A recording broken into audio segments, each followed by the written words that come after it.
महाराष्ट्रामधून 7 नेत्यांची राज्यसभेवर बिनविरोध निवड करण्यात आलेली आहे।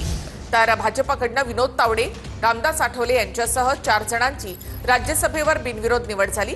महाविकास आघाडीकडनं शरद पवार, शिंदेच्या सेनेकडनं ज्योती वाघमारे तर राष्ट्रवादीकडनं पार्थ पवार संसदेमध्ये जाणार आहेत।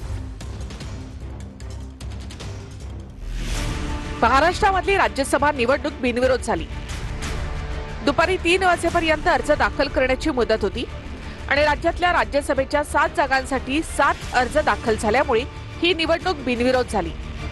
शरद पवार साहेबांकडून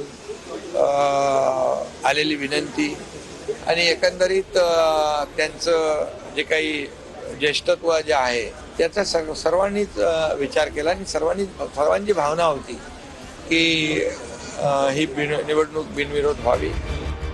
राज्यसभेच्या जागेसाठी भाजपकडनं विनोद तावडे, रामदास आठवले, रामराव वडकुते आणि माया इवनाते यांनी उमेदवारी अर्ज दाखल केले आहेत। मुख्यमंत्री फडणवीसांच्या उपस्थितीमध्ये चौघांनी उमेदवारी अर्ज दाखल केले।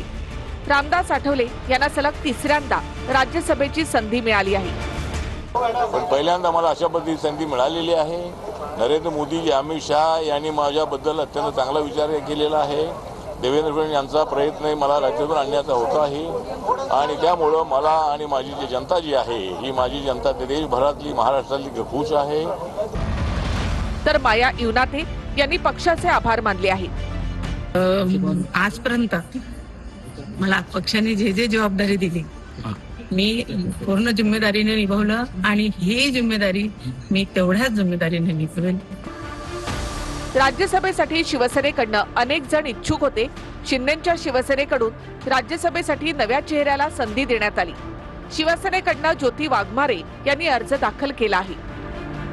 महिला दिनाच्या पार्श्वभूमीवरती महाराष्ट्रातील तमाम महिलांना एक सन्मानाची भेट दिली राज्यसभेच्या या उमेदवारीच्या माध्यमातून आणि लाडक्या भावानं आपल्या लाडक्या बहिणीला दिलेली ही ओवाळणी आहे। जे शिंदे साहेबांचं दरवेळेला असायचं की माझी लाडकी बहीण किंवा माझा कार्यकर्ता याला न्याय द्यायची जी काही भूमिका असायची ती त्यांनी आज तुम्ही पाहत असाल ती उठवलेली आहे। ज्योती वाघमारे कोण आहेत ते आपण पाहूया। मराठी, हिंदी, इंग्रजी, तेलुगू आणि कन्नड भाषांवर त्यांचं प्रभुत्व आहे। सोलापुरातल्या आंबेडकरी चळवळीमध्ये सक्रिय काम करणारा असा चेहरा। काही काळ वृत्त निवेदिका म्हणून सुद्धा त्यांनी काम केलं। वालचंद महाविद्यालयामध्ये प्राध्यापिका म्हणून सुद्धा त्यांनी काम केलं।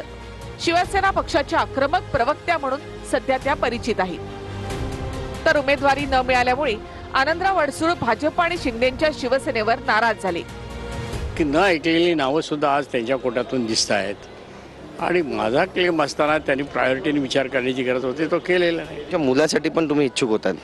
मुलासाठी माझ्याऐवजी मी उलट ऑफर दिली होती। राज्यसभेवर तुम्ही दोघाच्या पैकी कुणीही की दोघांची मिळून पण त्याला तिथे पाठवा कारण तो कमणार राहिलेला आहे। शिंदे साहेब सर्वांना सांभाळून घेतात असं कधीही झालेलं नाही।